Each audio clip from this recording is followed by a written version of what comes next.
Hadirin jamaah Nurul Iman yang dirahmati Allah Subhanahu wa taala. Puji dan syukur kita panjatkan kepada Allah atas segala limpahan nikmat dan karunia yang diberikan kepada kita. Salawat dan salam semoga selalu disampaikan kepada junjungan panutan suri teladan kita dan kita Nabi Muhammad sallallahu alaihi wasallam serta seluruh keluarga, sahabat, kerabat dan juga pengikutnya yang senantiasa mengikuti jejaknya dan mengamalkan ajaran-ajarannya. Hadirin rahmati Allah Subhanahu wa taala.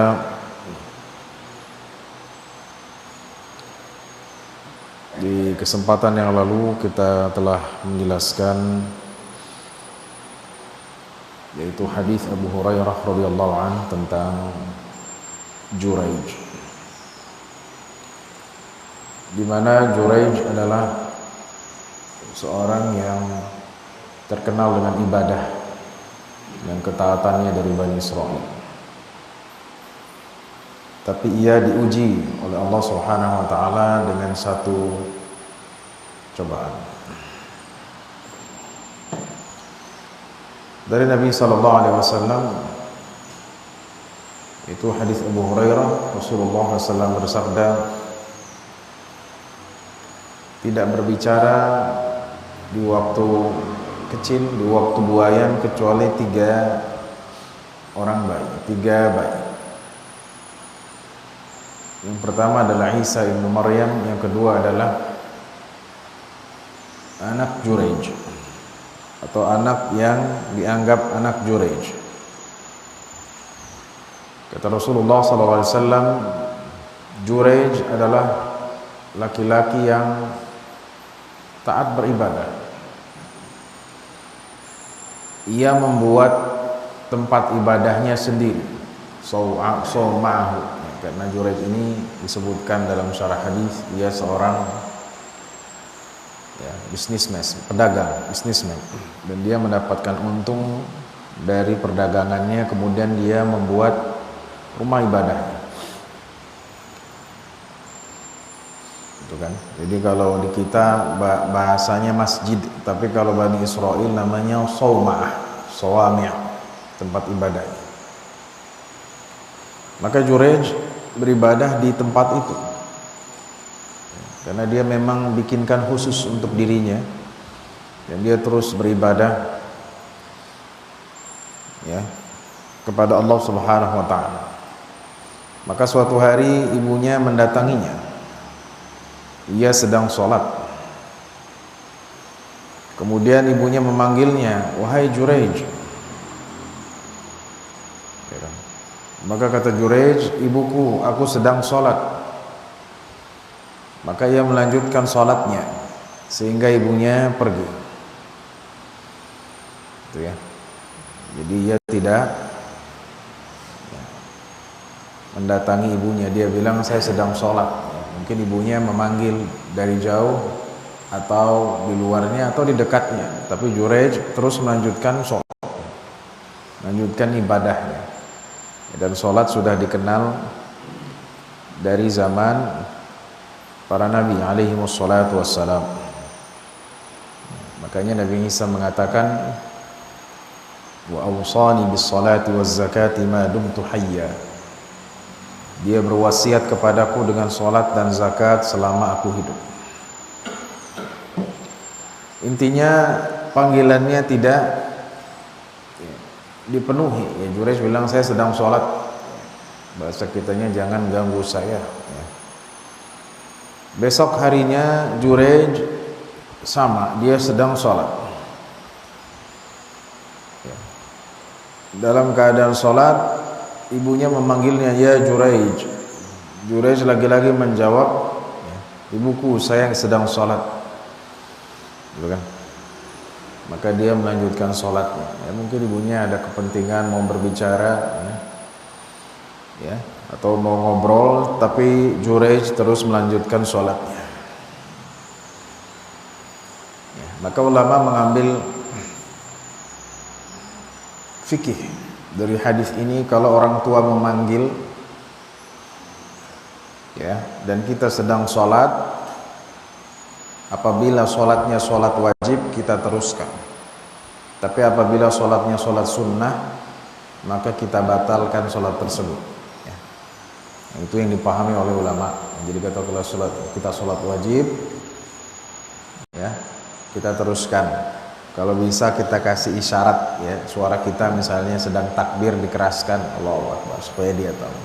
Tapi kalau sholatnya sholat sunnah maka dibatalkan, ya. Ini yang dipahami dari hadis Juraij.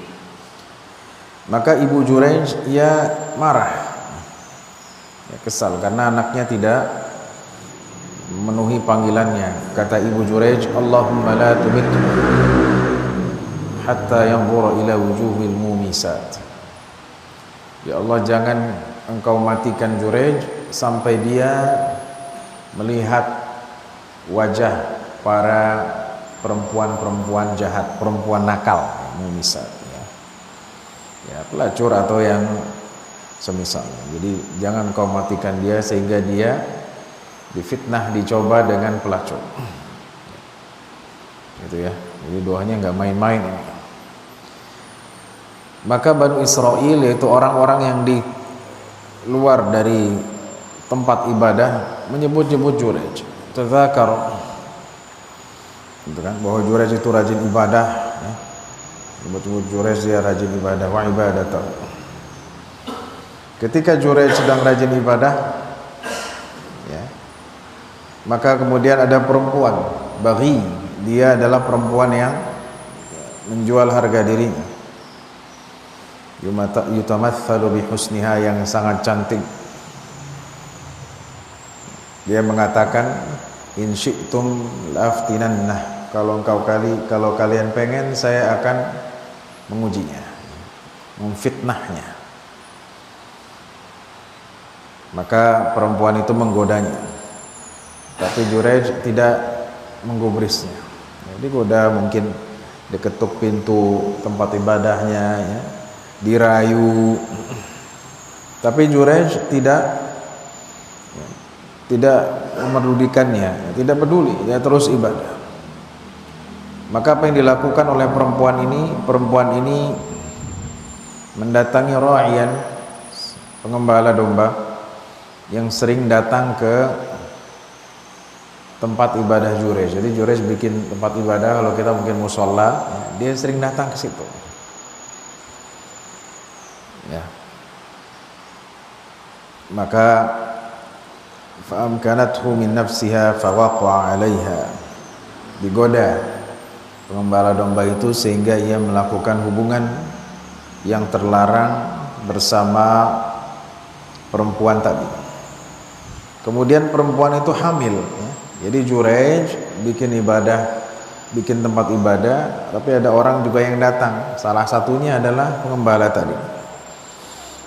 Pengembala domba tadi digoda oleh perempuan yang nakal tadi, maka sehingga perempuan itu hamil.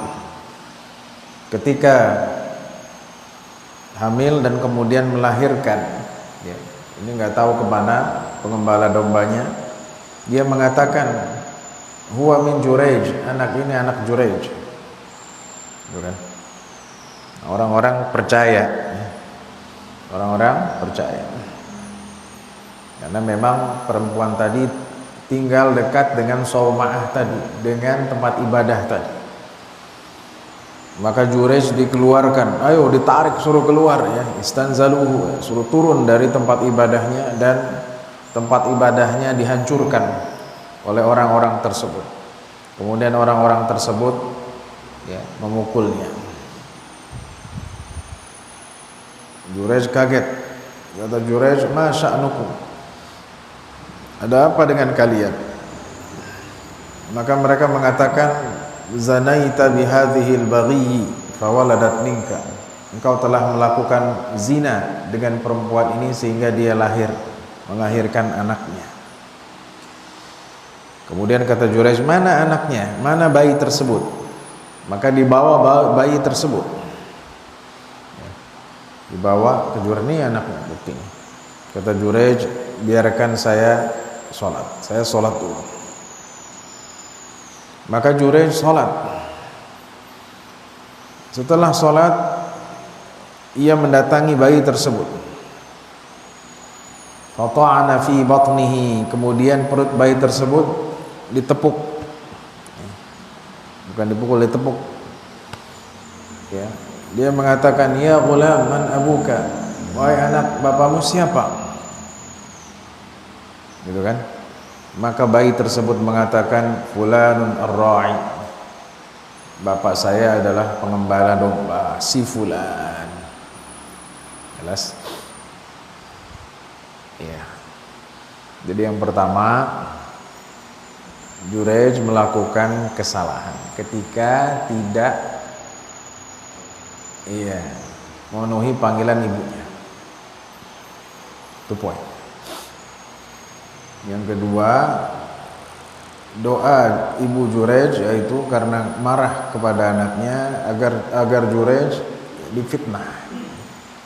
difitnah, diuji dengan perempuan nakal. Yang ketiga, sampai sini ya, bahwa Juraij memiliki karomah. Itu yang dipahami. Kenapa karomah? Karena Juraij menepuk perutnya dan ditanya, bayi baru lahir 2 minggu, seminggu, sebulan, 2 bulan, ditanya, bapakmu siapa? Ya. Maka bayi tersebut ngomong. Ya. Yang keempat, bahwa ada bayi yang bisa berbicara. Yang di sini disebutkan Rasulullah Sallallahu Alaihi Wasallam. Ya. Jadi yang namanya karomah itu ada. Dan Allah berikan kepada orang yang dikehendakinya. Dari mana karomah itu datang? Kalau kita lihat hadis ini, dari kuatnya ibadah dan kedekatan kepada Allah Subhanahu wa ta'ala, gitu ya. Jelas sampai sini ya? Tapi karomah bukan sesuatu yang dipelajari, yang bisa diwariskan dengan ilmu, bukan. Ini ilmu karomah ya. Kodenya 201 gitu ya. Jadi ente bisa lihat, perhatikan ya, sudah keempat. Jadi bayi itu bisa berbicara. Apa yang terjadi? Nah ini sudah keempat. Karena dianggap bahwa Juraij ini punya karomah sakti, ya, hanya dengan menepuk perutnya bisa ngomong. Ya. Faqbalu ala Juraij yuqabbilunahu wa yatamassahuna bihi. Yang terjadi mereka ya mendatangi Juraij, menciumi tangannya, ya pokoknya diagungkan, wa yatamassahuna bihi, ya, dan mengusap-usap. Juraij ya sakti ya. Ini udah dihancurin nih soma'ahnya. Dan mereka mengatakan, nabni laka sawma'ataka min zahab. Kami akan bangun lagi tempat ibadahmu kembali dari emas. Ya. Jadi ini yang kelima yang terjadi, bahwa ketika orang melihat satu karomah dari seseorang, dia berpikir sesuatu yang berlebihan. Makanya kata Juraij, la a'iduha min tin. Kata Juraij, enggak usah. Balikan tempat ibadahku dari tanah saja. Jadi yang kelima, perlakuan yang berlebihan itu datang dari apa? Dari orang yang melihat satu karomah. Karomah itu adalah kejadian luar biasa yang Allah berikan kepada orang soleh setelah Nabi. Itu namanya karomah. Sedangkan mukjizat adalah kejadian luar biasa yang Allah berikan kepada Nabi untuk menampakkan risalah, membenarkan kenabian. Berlebihan. Ya. Makanya dulu itu kan, kaum Nuh itu kan begitu. Mereka tahu orang-orang soleh ketika mati mereka bikin patungnya. Setelah patungnya jadi, generasi selanjutnya mendatangi patung-patung itu. Generasi selanjutnya yang ketiga kemudian menyembah-nyembah patung itu, gitu kan? Sampai Allah bilang, wa qalu la tadharunna alihatakum wala tadharunna wadda wala suwa'a wala yaghutha wa ya'uqa wa nasra. Sampai Allah Subhanahu wa taala bilang demikian.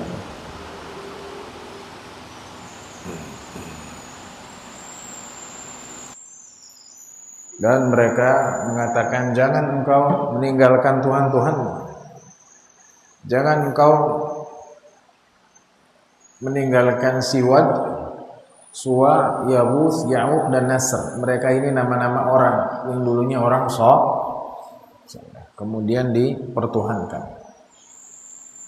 Ya, bahkan disebutkan oleh ahli sejarah, ya, Allah alam, bahwa Buddha itu tadinya adalah orang soleh.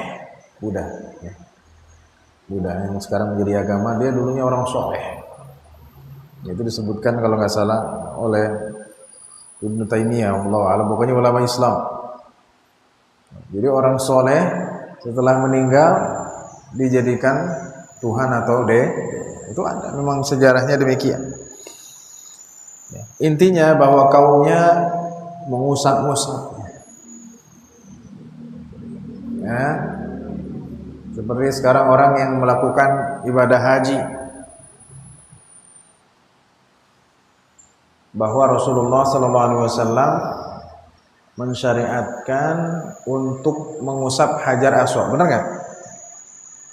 Menciumnya, kalau nggak bisa mengusapnya, tapi mengusap di antara rukun Yamani, rukun Syami, rukun Iraqi, ada nggak? Nggak ada. Gitu ya, usap-usap. Karena keutamaan, ya. Ka'bah punya keutamaan, tapi tidak ada sunnahnya untuk mengusap rukun tersebut, kan gitu. Iya. Tapi mengusap Hajar Aswad. Kalau lebih bagus lagi menciumnya, kan nggak bisa mengusapnya, nggak bisa mengusap dari jauh saja pakai isyarat, gitu kan? Jadi sesuatu yang memiliki keutamaan. Ketika mereka melihat bahwa Jurayj ini sakti, ya, bisa membuat bayi berbicara dengan izin Allah Subhanahu wa taala, mereka mengusap-usap.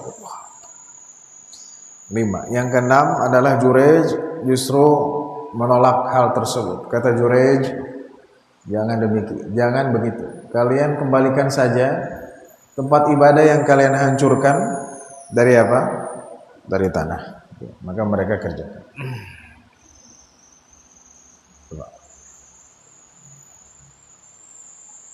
Nah, orang Indonesia atau banyak orang yang haji itu melakukan satu amaliyah yang tidak ada ajarannya, ya, bahkan menganggap misalnya bawa tanah dari sana, dari tanah haram dibawa ke Indonesia, ya. Buat apa? Buat buat ladangnya, buat kebunnya biar subur gitu ya. Padahal nggak boleh kan, tanahnya nggak boleh diambil, bahkan tangkainya aja nggak boleh diambil ya di tanah haram. La yukhtala khalaha wa la yu'dadu syauquha, kan gitu. Ya. Dari tanah yang luas nggak boleh diambil tanahnya, tangkainya saja, ya duri aja nggak boleh dibawa. Gitu ya. Jadi itu yang pertama, bayi yang bisa berbicara. Yang kedua adalah wa baina sabiyyun yarda'u min ummihi famarra rajulun raqibun 'ala dabbatin fahiratin wa syaratin, ya.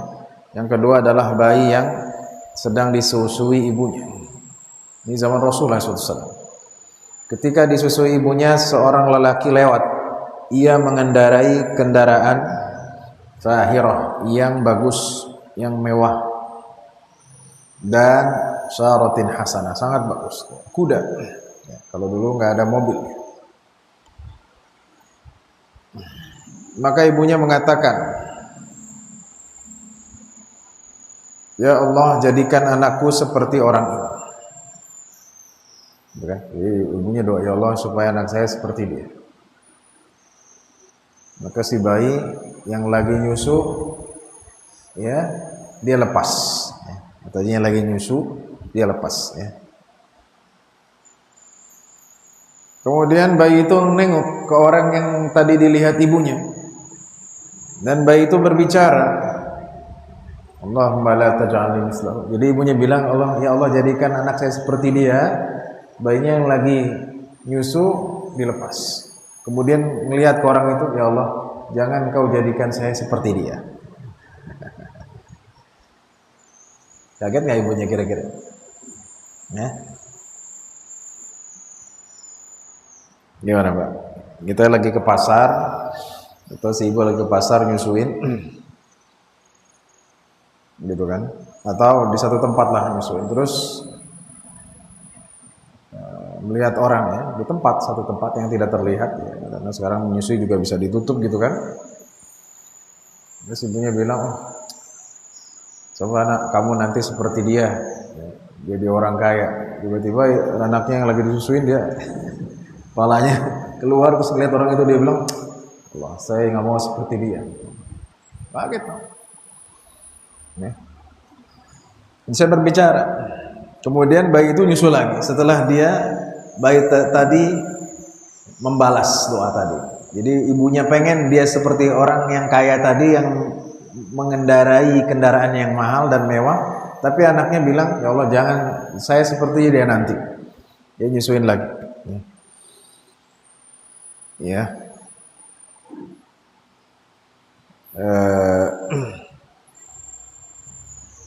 Gitu kan.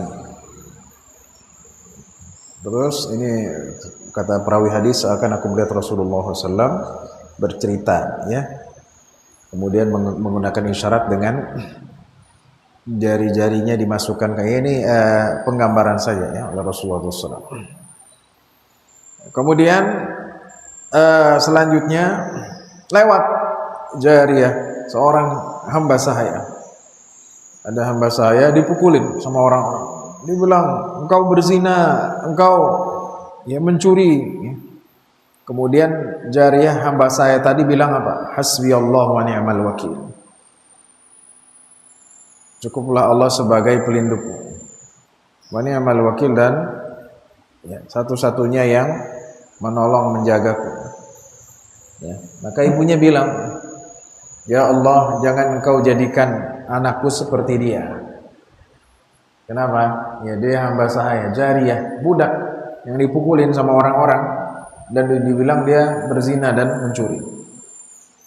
Lagi-lagi anak tersebut yang lagi nyusu dilepas.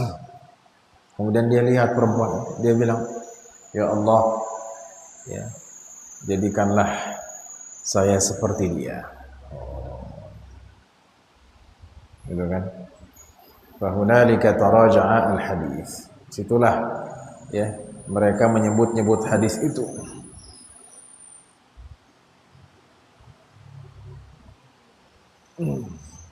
Ya. Nah, kenapa? Nah, ini ada jawabannya. Ketika mereka menyebut-nyebut hadis itu, gimana itu? Kok bisa? Yang satu pakai kendaraan mewah, tapi anaknya bilang apa? Jangan saya seperti dia ya Rasulullah. Jangan saya seperti dia ya Allah, gitu kan? Yang satu lagi lewat perempuan budak yang dipukuli oleh orang-orang dan itu berzina dan mencuri, dia bilang, jadikan saya seperti dia. Maka Rasulullah SAW jelaskan, ya, inna dzalika ar-rajul kana jabbar. Bahwa laki-laki tadi dia adalah orang yang jahat, jabbar, ya, yang sering menganiaya, yang sering ya bertindak keras kepada orang lain. Ya. Fakultu, aku mengatakan, ya Allah jadikan aku, jangan jadikan engkau seperti dia. Nah, jadi yang bicara ini siapa? Yang bicara ini anak tersebut. Fakultu ini siapa? Anak tersebut. Wa inna hadhihi yaqulun, ya, dia jelasin lagi sama bayi tadi. Dan sesungguhnya perempuan budak tadi mengatakan zanaiti, yang dibilang engkau zina, wa saraqti, engkau ya mencuri. Ya, padahal dia tidak pernah berzina dan tidak pernah mencuri. Faqultu Allahumma ij'alni mislaha, maka aku mengatakan, yaitu bayi tadi, jadikan aku sepertinya. Gitu ya.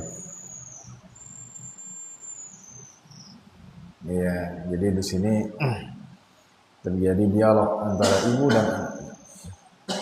Sampai ibunya menanyakan, kenapa engkau mengucapkan itu? Disebutkan oleh bayi tersebut.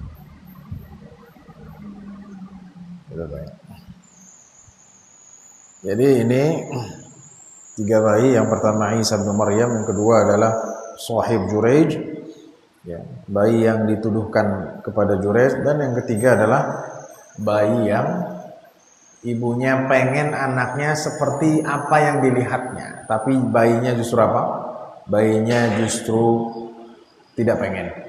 Ya, iya, disebutkan oleh ibunya, taraja'a di sini ibunya dengan anaknya. Kenapa kau pengen seperti itu? Gitu kan? Kata anaknya, ya, aku nggak pengen seperti laki-laki tadi. Kenapa? Dia jabbar, ya. Dia itu jahat, ya. Zalim. Gitu kan? Sombong, itu jabbar. Arti jabbar seperti itu, jabbaran fil ardh, ya. Menganiaya orang lain, ya. Buat apa kaya tapi kerjanya menganiaya, menindas orang lain, gitu kan? Dan aku mengatakan, jadikan aku seperti tadi, budak tadi, karena budak tadi dituduh. Dia tidak pernah berzina, dia tidak pernah mencuri. Ya. Dia mengucapkan, ya, dalam hadis, hasbiyallahu wa ni'mal wakil. Jadi keimanannya, walaupun dia diuji dengan cobaan yang banyak.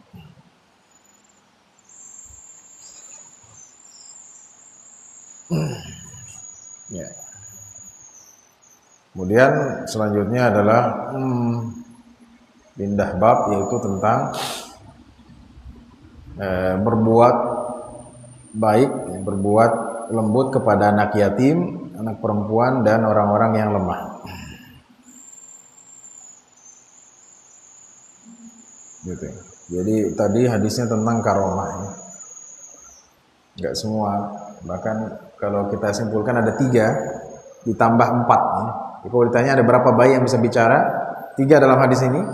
Isa, anak Juraij, ya, kemudian anak yang menolak, ya, doa ibunya, dia punya doa, ya, dia pengen tidak seperti yang diinginkan, dilihat oleh ibunya. Dan yang keempat adalah bayi ashabul ukhdud, ya, bayi yang masuk, yang disuruh masuk ke dalam api oleh ashabul ukhdud.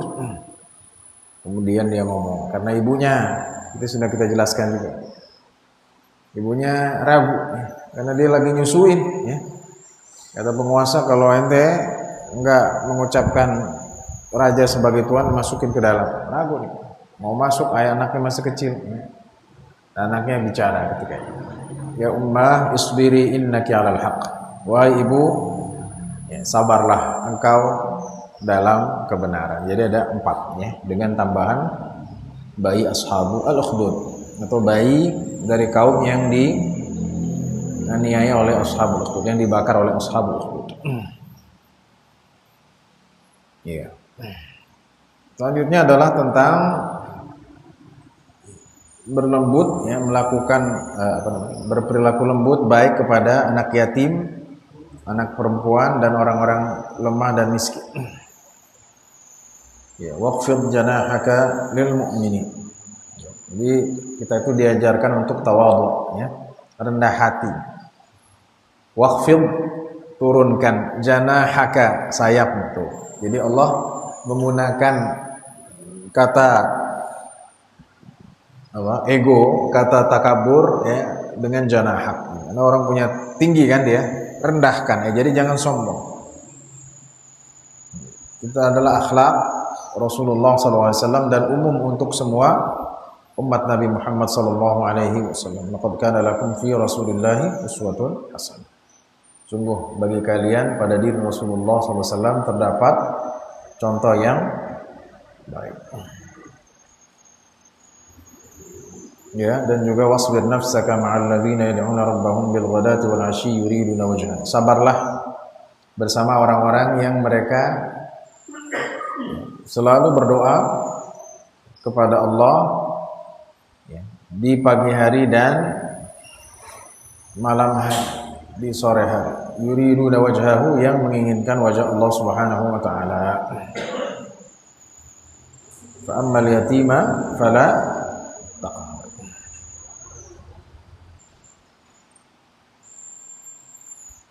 Adapun anak yatim jangan kau menghardiknya. Wa amsaila fala tanhar. Jangan kau menggertaknya kalau ada anak atau orang yang minta-minta. Baik, kita baca hadisnya. Itu hadis Sa'ad bin Abi Waqqas.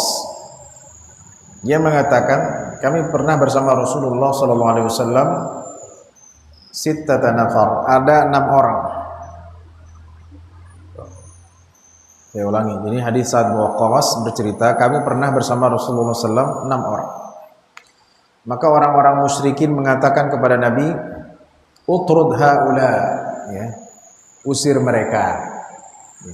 La yajtari'una alaina, ya. Mereka enggak pantas, ya. Berani-beraninya mereka, ya, sama kami, enggak boleh. Ya.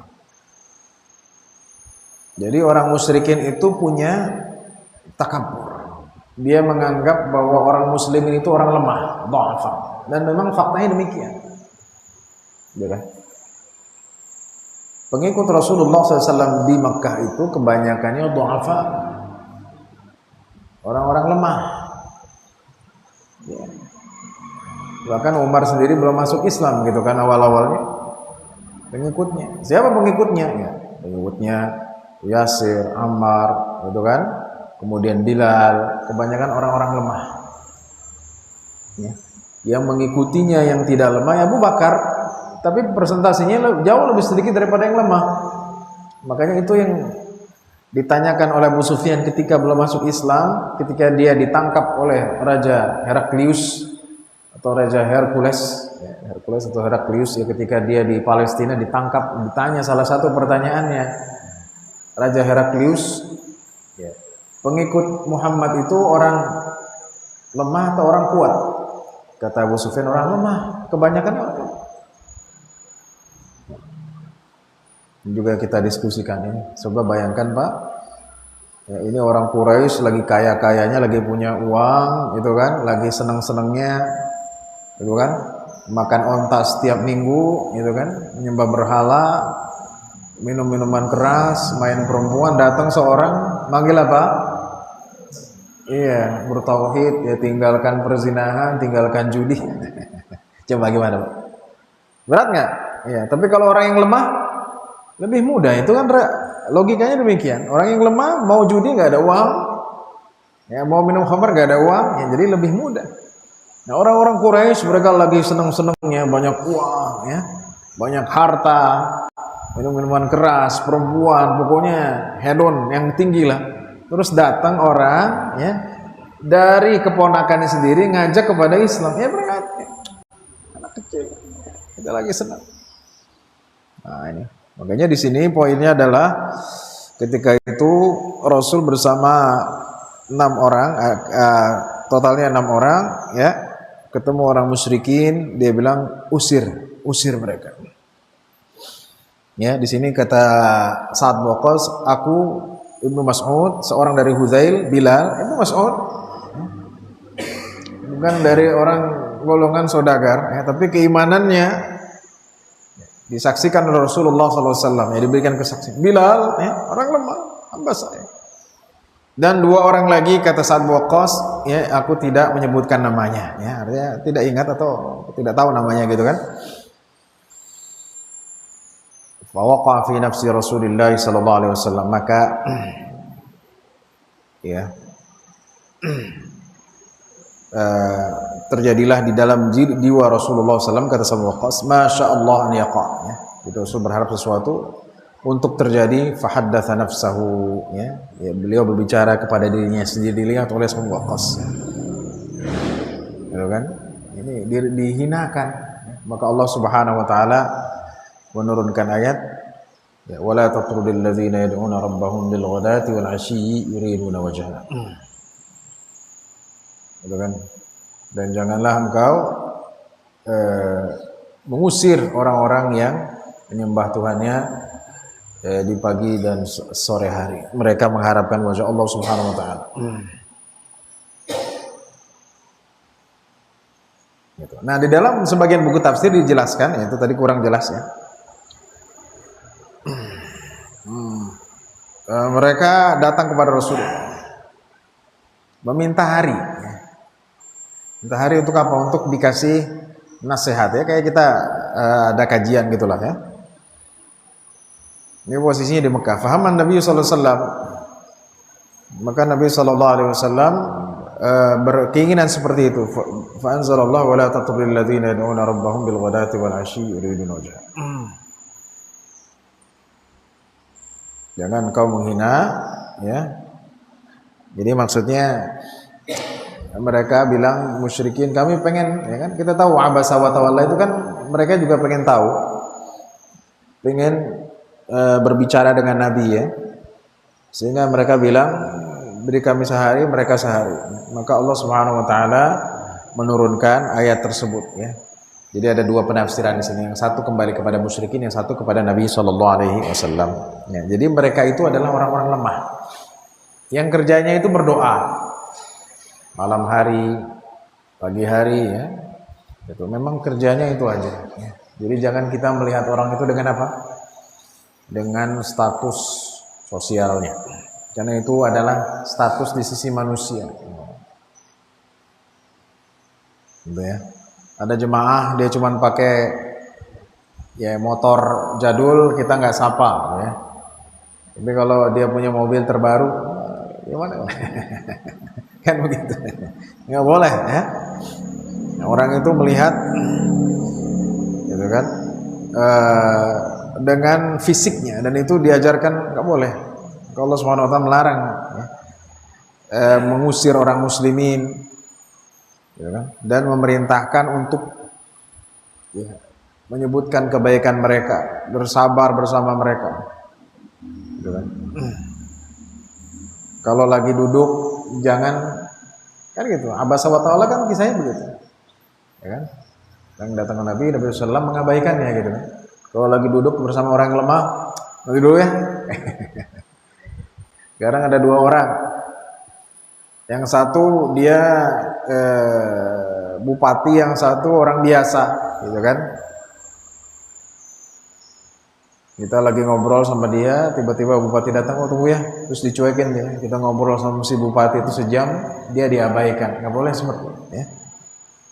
Kita harus ya, berperilaku sama, tidak membeda-bedakan. Diundang kepada tetangga, nggak mau, paling disediain cuma ikan teri, nggak mau datang. Tapi kalau diundang sama saudagar ya di Haji Dimun, oh oke saya datang. Kalau datang ke rumah dia pasti diamplopin 200.000 ya kan, makanannya enak. Jadi kita harus ya tawadhu ya, rendah hati dan tidak membeda-bedakan ya sesama muslim, semuanya sama ya, di sisi Allah Subhanahu wa taala. Ya.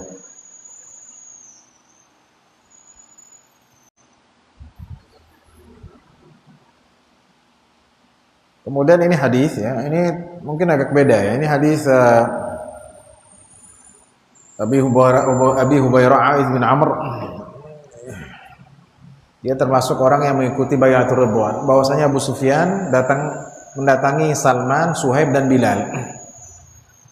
Ya, di sekelompok orang mereka mengatakan, "Ma ahdatsat suyufullah min aduwillah ma'khadhaha." Pedang Allah tidak memenuhi haknya, atau tidak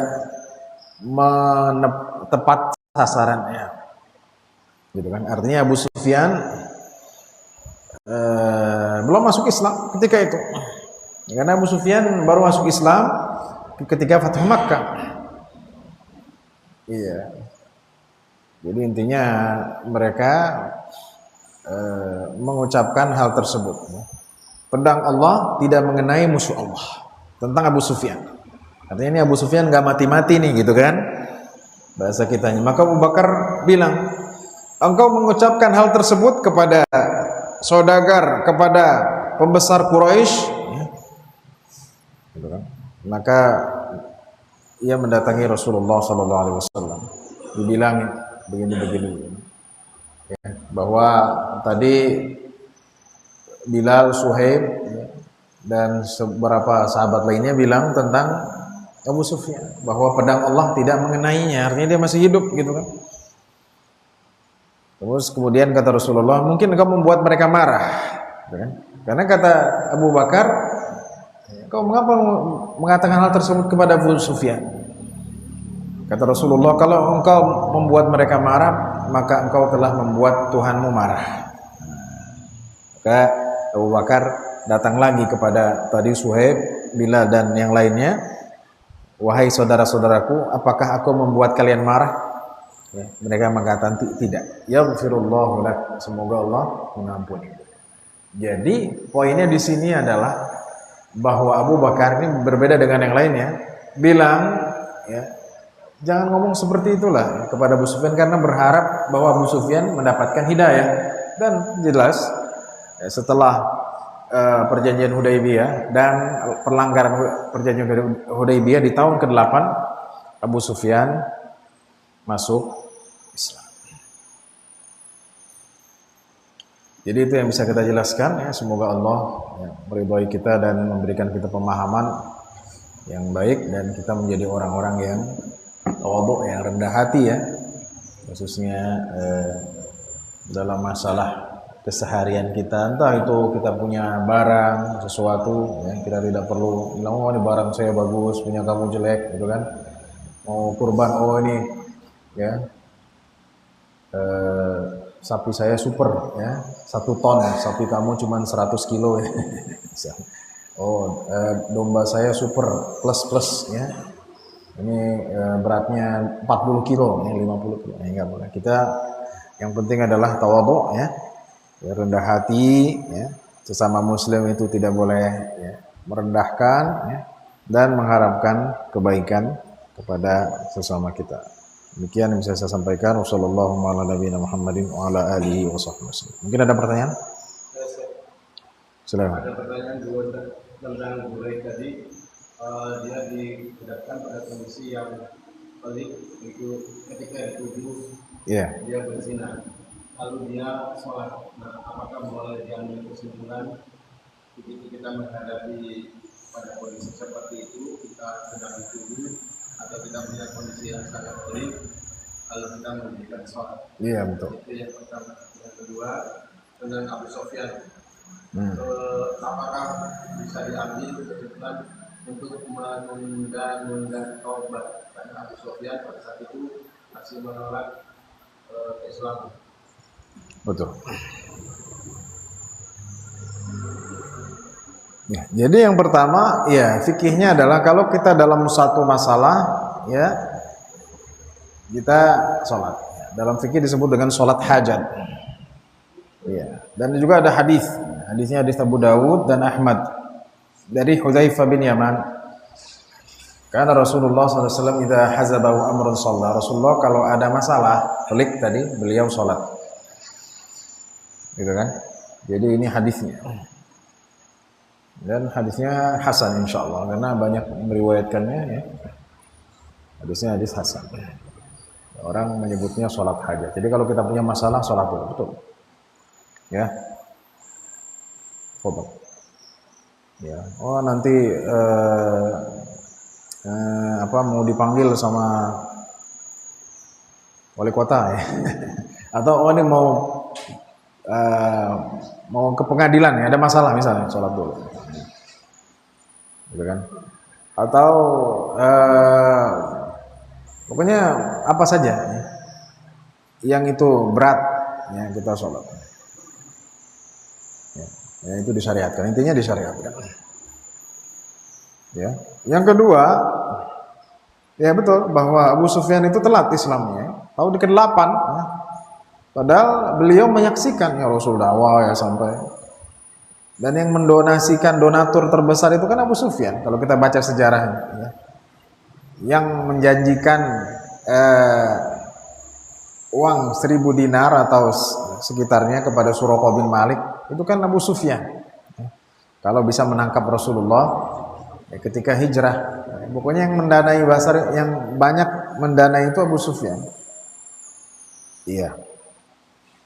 Apakah ini tanda bahwa kita boleh menunda-nunda tobat? Tidak. Ya.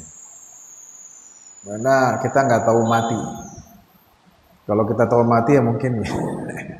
Ente mati kapan bro? Ya 2050 kayaknya. Ya udahlah. Tapi karena kita tidak tahu mati, ya kita menyegerakan. Itu alasannya. Ya. Jadi di sini memang hikmahnya apa gitu kan? Karena kalau kita lihat Abu Sufyan bahkan Amr bin As ini kan para pembesar Quraisy kan. Kalau Amr ini lebih banyak ke konsolidasi, lebih banyak ke apa namanya? Iya, lebih banyak ke mengurusi politik luar gitu kan. Ketika orang-orang muslim hijrah ke Ethiopia, yang disuruh ke sana siapa? Amr bin As kan. Tarik lagi gitu kan. Tapi memang masuk Islamnya belakangan ya.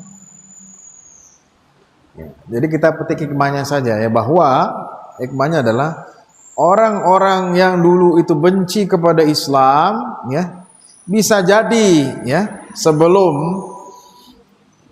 meninggalnya mereka kembali ke Islam. Itu bisa kita terapkan sekarang. Jadi kita nggak boleh menjudge orang kalau dia belum mati, ya, oh dia benci sama Islam, dia di neraka, oh dia masih hidup ya. Bisa jadi dia dulu benci sama Islam ya, dijelek-jelekin, masuk Islam kan. Seperti yang di Belanda itu, atau yang dulu bikin menjelek-jelekan Rasul ya dengan karikatur, masuk Islam. Kita nggak tahu ya. Jadi sebenci-bencinya orang kepada Islam, kalau dia masih hidup masih ada harapan. Ya contohnya dua orang ini, yaitu Amr dan Abu Sufyan. Ya, jelas Abu Sufyan sebagai donatur terbesar dan banyak melakukan manuver-manuver untuk menggagalkan dakwah Rasulullah SAW, tapi Allah kasih hidayah. Jadi di sini bukan dalil boleh nunda. Ya. Nanti aja lah kalau udah pensiun plus 5 tahun baru saya bertobat. Mumpung jadi pejabat ya, kapan lagi bisa korupsi ya? Na'udzubillah. Bisa korupsi, bisa keluar kota, nggak ketahuan istri gitu kan? Mumpung ya, nanti kalau udah tobat tubuh ilallah. Kan nggak tahu nanti tiba-tiba lagi kemana ya, jalan ke luar negeri. Ini apa nih, kunjungan politik, kunjungan diplomatis ya ke Singapura misalnya. Tapi di sana malah main judi. Ya, nggak tahu. Jadi ya itu tadi susah. Ya. Orang untuk tetap baik itu ya, ketika satu sistemnya nggak baik itu sangat sulit. Dan jangan pernah menunda taubat. Alasannya apa? Satu, simple. Karena kita nggak tahu kita kapan mati.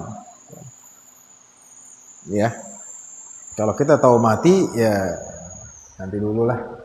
Oh, ente mati 2 bulan lagi. Ya udah, sebulan aneh maksiat, pol nanti baru taubat kepada Allah SWT. Demikian, semoga kita bisa memahaminya dan kita diberikan rezeki yang lapang, ya, dan keberkahan dalam hidup, umur yang berkah, selalu dalam ketaatan. Amin ya rabbal alamin. Sallallahu ala nabiyina Muhammadin wa ala alihi wasallam. Subhanakallahumma wa bihamdika asyhadu an la ilaha illa anta astaghfiruka wa atubu ilaik. Wassalamualaikum warahmatullahi wabarakatuh.